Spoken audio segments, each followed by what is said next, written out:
So you want to be a dungeon master, but it seems way too intense. Having to memorize entire encyclopedias worth of impractical knowledge, acting as simultaneous referee, mediator, antagonist, and coach, being tasked with making judgment calls in situations where there might not technically even be a correct answer. Congratulations, you now know what it is like being a parent. And much like parenthood, we're really just making it up as we go along. Hi, I'm Brian. I run games over at Strengthening Families, The Y, and occasionally this lovely library. Today, I'm going to break down why being a dungeon master is actually a lot easier than people think. Before we get into any of the crunchy stuff, let's talk about expectations. One of the first things the official D&D Adventurers League handbook states is each player in a shared adventure is responsible for making sure that each other player has an enjoyable time. This should seem self-explanatory, yeah? Of course, this is kind of just how most activities of any variety tend to function. One thing that's easy to forget, though, is that the Dungeon Master is also technically a player. Since every player has a different idea for how they want to portray their character, or in the DM's case, the environments the other players will explore, it's a good idea to discuss those ideas in what's called a Session 0.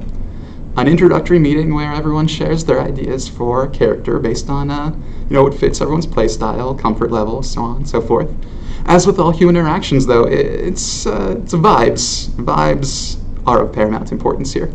Are we feeling a casual approach where quests are just mysteriously written on the town's bulletin board? Nobody seems to ask any questions about that. Or are we tracking all of our arrows and our quivers and calculating exact encumbrance weight down to the last piece of copper in our satchels? Maybe somewhere in between those two playstyles? This is also everyone's chance to iron out schedules and the frequency of days that you can commit to gaming. Some other topics that you could cover in a Session 0. Will you be using a pre-published adventure such as The Lost Mines of Phandelver? If so, discuss what life is like in the setting. Are you creating an original setting or borrowing one or several sources? If so, is the setting high fantasy like Lord of the Rings by J.R.R. Tolkien, or low fantasy like Good Omens by Terry Pratchett and Neil Gaiman? What else should the players know about your world? Are they free to make stuff up as well, or is there a list of towns they can be from, gods they might worship, allegiances they may hold? Does the group prefer to track experience points when they complete a challenge or defeat a monster, or should they advance in strength and capabilities, whenever it feels right for the plot?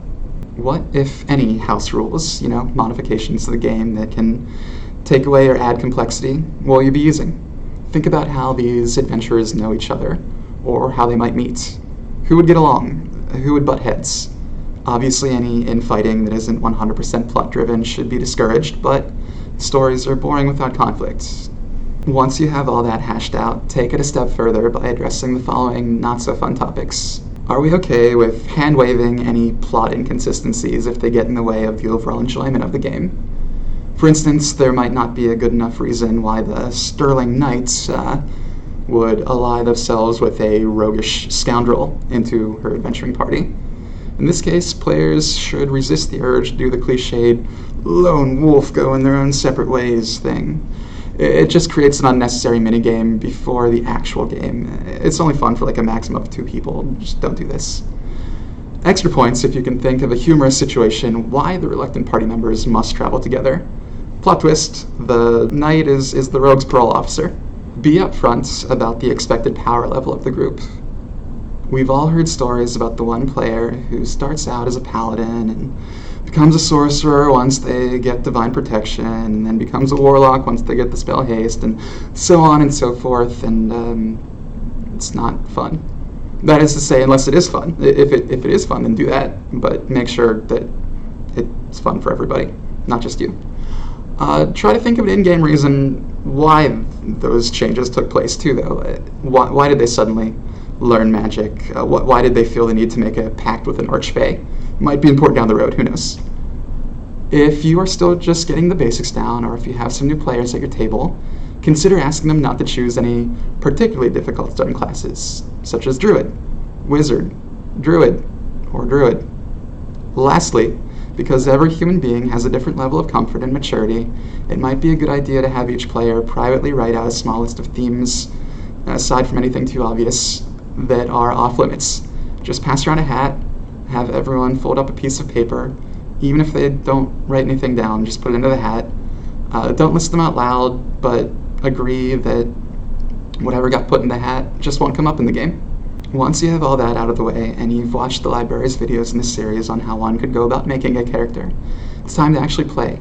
As the DM, really all you need are dice, a pad and paper, maps and miniatures, if you plan on using them, as basic or elaborate as you want to get here, potentially a privacy screen if you want to give off Illuminati vibes, and a list of commonplace rules for combat, exploration, magic, and environmental factors. You'll also want to collect every player's passive insight and perception scores, which are located on most character sheets, but if not, are calculated by adding 10 to whatever those individual scores are. These numbers allow you to determine who notices potential clues or threats, without screwing up the pacing or ruining the suspense. You can also ask for initiative order now or at the start of each battle. Initiative is typically the very first die rolls the players and enemies make, once we know a fight's about to break out. This will determine turn order. Pro tip, only ask for initiative order once per session. Then, having the players sit in initiative order is a semi-randomized way of getting new players to interact with people they might not know. You can and should do this ahead of time with your monsters as well. Bookmarking, printing out statistics, anything that you have ready to go instead of having to look up in a book. It saves so much time, makes everyone's day easier. Truth be told though, you might blank and forget some stuff, even how or where to look it up. Don't be afraid to make a judgment call on the fly. If you'd like to look up the specific rule after the game and make a correction during the next play session, then go for it. Or if the call you made is more fitting to everyone's style of play, keep it. Either way, just be consistent. That, and listen to player feedback. Along those same lines, if your players want to do something that seems like they should be able to, but they don't have a skill or feature for it represented on their sheet, just let them. This can get a little bit subjective, obviously, and you should put your foot down on any outright silly requests. But if one of your characters has devoted their entire lives to solving puzzles or unlocking ciphers, and the only thing standing between them and the final room of a dungeon is some locked door with inscriptions related to their field of study, you could have them, be proficient with thieves' tools just for that particular puzzle. Or if the party's wizard wants to have a magical familiar that's not in the book, a chimp, use the stat block for a weasel or other mammal with a challenge rating of 0. Mechanically, it won't be any different from a standard weasel, but in the game's fiction, it will actually be Chance the lemur, who stays up late and stretches out the barbarian's loincloths and draws things on the cleric's face. Voices. They aren't for everybody, and it's really no biggie if you'd rather take a third-person descriptive approach in your narration instead of forcing a British accent. It's cool that this hobby has a large following of professional voice actors. They definitely tell some awesome stories. But we're just here to have fun and step into someone else's shoes for a few hours. No pressure, yeah? As long as you're excited about the plot you get to help shape with your group, then your players should have no problem imagining what's going on in their mind's eye, regardless of what storytelling techniques you use. No need to go creating entirely new language for your race of horseback dwellers or militaristic space aliens with crinkly foreheads, unless that sounds fun to you.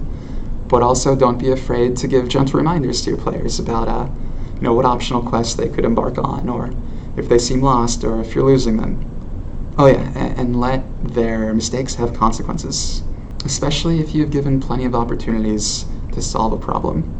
Some of my best villains were just random henchmen, mooks, and various other jabronis that my players let sneak away, gain unfathomable power. On a final note on villains, there's been this trend lately of having the main villain exist in gray spaces. Anti-heroes can be cool, but only if done correctly. The best villains are the ones that obviously lack whatever specific personality trait that makes the hero so special. While the Joker is a compelling character, he's basically just Batman but crazy.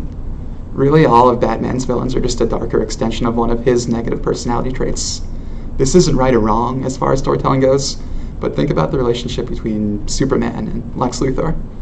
Clark Kent, born with amazing powers that are No one else is in the world, the universe to wield, constantly setting limitations on what he can and can't and shouldn't do to still be called a Superman.